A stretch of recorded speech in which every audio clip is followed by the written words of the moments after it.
Hello everyone, welcome back to my channel UP blogger Shilpa. So friend, कैसे हो आप सभी? उम्मीद करती हूँ आप सब बहुत अच्छे होंगे, बढ़िया से होंगे। तो गाइज़, जैसे कि आप सभी को पता है, मैं ना पहले बैठ जाती हूँ, फिर आप लोगों से बातें करती हूँ। आप लोगों को पता है मैं काफ़ी टाइम से वाईटी पे बिल्कुल भी एक्टिव नहीं हूँ। करीबन मुझे 1 से 1.5 महीना हो गया है। मैंने कोई वीडियो वगैरह अपलोड नहीं कर रही है, कोई ब्लॉग मैंने अपलोड नहीं किया है। और मैंने एक अपडेट वीडियो भी डाली थी कि मेरी तबीयत ठीक नहीं चल रही है। इस वजह से मैं अपनी वीडियो मतलब आप लोगों के साथ में नहीं शेयर कर पा रही हूँ। लेकिन अभी क्या है ना, मतलब परेशानियाँ ना हम लोगों का पीछा नहीं छोड़ रही हैं, तकलीफ़ें ना हम लोगों का पीछा नहीं छोड़ रही हैं। मतलब जब से ये नया साल लगा है ना, मतलब जब से कुछ भी मेरी फैमिली के साथ, मेरे साथ में कुछ भी अच्छा नहीं चल रहा है। समझ में नहीं आ रहा है कि क्या होगा, क्या होने वाला है, कुछ नहीं समझ में आ रहा है। और हम लोग इतनी ज़्यादा टेंशन में हैं, इतना ना हमें खाने पीने का होश है, ना हमें सोने का होश है, किसी भी चीज़ का हमें कोई होश नहीं है इस टाइम पे। हम लोग इतना ही परेशान हैं। मेरी पूरी मायके वाली फैमिली, मेरी पूरी ससुराल वाली फैमिली इतनी ज़्यादा परेशान है, क्योंकि मेरी मायके और ससुराल वाली जो फैमिली है वो एक दूसरे से बिल्कुल लिंक है। और जैसे कि मेरी शादी मेरी रिलेशन में ही हुई है, तो और नहीं भी होती तो फिर भी हम लोग कनेक्टेड। देखिए, एक दूसरे के जो रिलेटिव्स होते हैं वो एक दूसरे की तकलीफ़ों में ना मतलब परेशान हो ही जाते हैं। और इस टाइम हम बहुत ज़्यादा परेशान हैं। जब से नया साल लगा है ना, जब से कुछ भी हमारे साथ में अच्छा नहीं हो रहा है। और मैंने सोचा चलो थोड़ा सा आप लोगों को बता देती हूँ, क्योंकि व्लॉग भी नहीं आ रहे हैं बहुत सारी। जैसे कि मैंने पहले भी बताया था कि आप लोगों के इतने सारे कमेंट आ रहे थे कि आप जल्दी से वीडियो अपलोड करो। लेकिन मैं क्या करूँ, मैं कुछ नहीं कर पा रही हूँ इस टाइम पे, क्योंकि खुद मन बिल्कुल अंदर से ठीक नहीं है। मतलब इतनी परेशानी में है मेरी फैमिली। बस मैं यही कहूँगी, बस अभी इस टाइम पे हम लोगों को दुआओं की बहुत ज़रूरत है। और जब से नया साल ये शुरू हुआ है, नए साल के पहले दिन ही मेरे पापा की जो शॉप है उसमें चोरी हो गई 2 बार। ये मैंने अपने व्लॉग में आप लोगों को बताया था। फिर उसके बाद मम्मी की तबीयत ठीक नहीं थी, मम्मी बहुत ज़्यादा बीमार हो गई थी, बहुत ही ज़्यादा उनकी तबीयत ख़राब हो गई थी, है ना। उससे हम लोग बाहर निकले, फिर मेरी खुद की तबीयत ठीक नहीं, मैं काफ़ी टाइम से मेरी तबीयत ठीक नहीं चल रही है। अब जो हमारे साथ में हुआ है ना, मतलब वो तो हम लोगों से बिल्कुल भी बर्दाश्त नहीं हम कर पा रहे हैं। मतलब हम अभी इस टाइम पे ऐसी सिचुएशन पे है ना, मैं सच में आपको बता नहीं सकती। चलिए मैं आपको बता देती हूँ इस टाइम पे हमारे साथ में क्या हुआ है। मतलब 5-6 दिन हो गए हैं। 5-6 दिन से हम लोग पूरी तरह से, मतलब क्या बताऊँ आप लोगों को। मेरे दादाजी इस टाइम हॉस्पिटल में एडमिट हैं। उनको ना चोट लग गई है। और चोट भी मतलब देखिए, एक तो उनकी एज हो रही है ना। और सुबह के टाइम में वो मतलब उठे थे, लेकिन भले ही वो एज 70-75 साल के आसपास उनकी एज है, लेकिन इस एज में भी वो इतने एक्टिव हैं। मतलब थे इस टाइम पे बहुत ही ज़्यादा एक्टिव थे। उन्होंने भैंसें रखी हुई हैं, सारा भैंसों का काम करते थे बहुत अच्छे से। मतलब किसी भी तरह की कोई परेशानी नहीं, कुछ नहीं।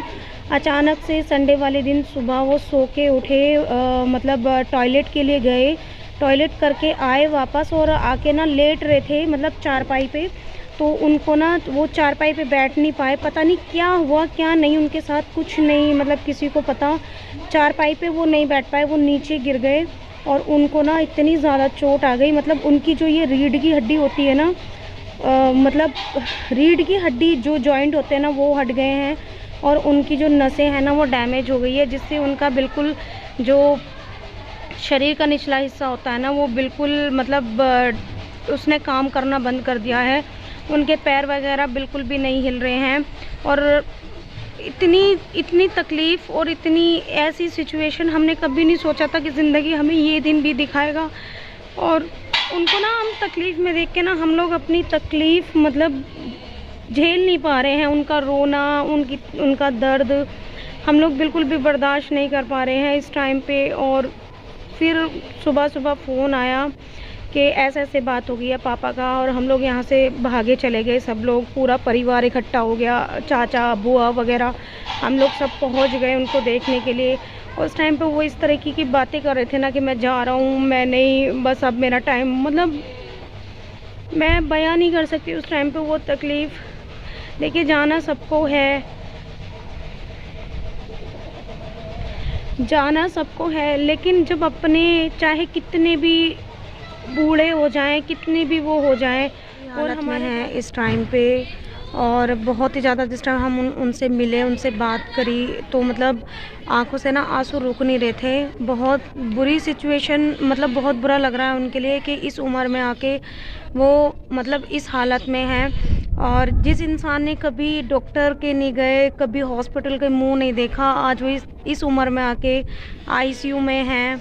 और पहले उनको गाज़ियाबाद एडमिट किया था हॉस्पिटल में, डॉक्टर उनकी सर्जरी करने के लिए बोल रहे हैं, लेकिन सर्जरी में बहुत बड़ा रिस्क है, क्योंकि एक तो उनकी एज ज़्यादा है, दूसरी बात रिकवर करने का जो चांस है वो बहुत मतलब कम है, और कोई गारंटी भी नहीं दे रहे हैं डॉक्टर। हमने जितने भी बड़े बड़े हॉस्पिटल हैं सब में पता किया है, लेकिन कोई गारंटी देने के लिए तैयार नहीं है। और पूरे दिन उनको गाज़ियाबाद में एडमिट रखा हम लोगों ने, फिर उनको, हमें वहाँ कोई फ़ायदा नज़र नहीं आया, ना उनको थोड़ा बहुत भी आराम मतलब मिला। फिर हम लोगों ने वहाँ से उनको निकाला, फिर पता किया, फिर यहीं पे मेरठ में उनको हॉस्पिटल में एडमिट कराया।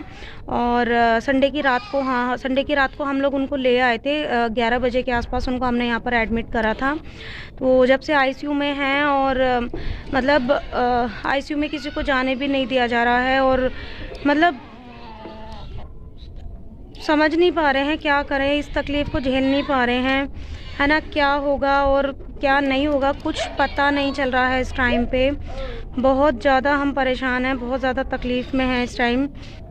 बस दुआ ये कर रहे हैं कि वो ठीक हो जाएं, जल्दी से ठीक हो के अपने घर आ जाएं, हम सबके बीच में आ जाएं, है ना। क्योंकि बड़ा बूढ़ा जो होता है ना, घर की एक मजबूत जिसको बोलते हैं ना, वो हमारी जड़ है, हम उनसे हैं। जब से वो मतलब ऐसा हुआ है ना, तो हम बिल्कुल भी ना कोई चैन से सोया है, ना किसी ने चैन से खाया है, कुछ भी नहीं, किसी चीज़ में मन नहीं है।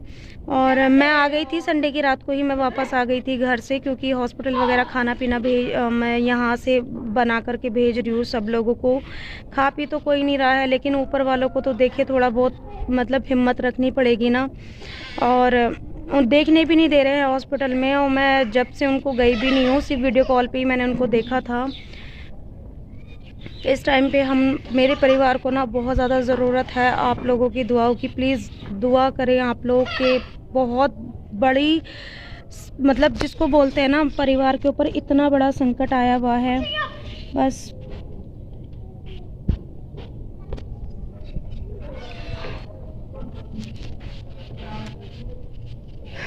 बस प्लीज़, मैं कुछ और नहीं कहना चाहती, बस आप लोगों से मेरी यही दुआ है कि प्लीज़ आप लोग मेरी फैमिली के लिए दुआ करें कि मेरे दादाजी जल्दी से ठीक होके घर पे आ जाएं, और कम से कम वो हम लोगों को ऐसे ही बैठे नज़र आए, बस वो ठीक हो जाए। मुझे बस और कुछ नहीं चाहिए हम लोगों को, बस वो ठीक हो जाए।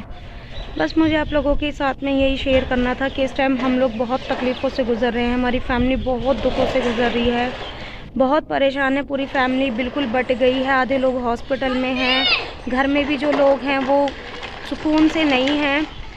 बस प्लीज़ आप लोग दुआ करें, आप लोग प्लीज़ दुआ करें।